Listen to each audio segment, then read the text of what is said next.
এশার নামাজ পড়ে ঘুমিয়ে গেল।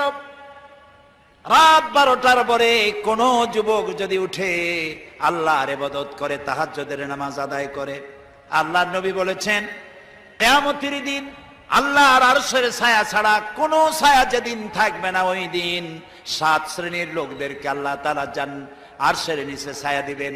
তার মধ্যে এক শ্রেণী হলো ওয়াশাবুন নাশাফি ইবাদাতিল্লাহ, ওই সব যুবক যারা রাত কাটিয়েছে আল্লাহর ইবাদতের মধ্য দিয়ে, রাত গুজরান করেছে আল্লাহর ইবাদত তেলাওয়াত নামাজের মধ্য দিয়ে। আল্লাহ তাআলা কিয়ামতের দিন আরশের নিচে যুবকদেরকে জায়গা করে দিবে।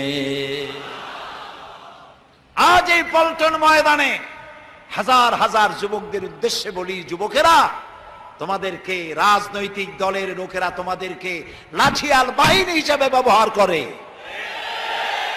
তোমাদেরকে নামাজ শিখায় না, চরিত্র শিখায় না, তোমাদের শিখায় অমুক ভাই তমুক ভাই, তারপরে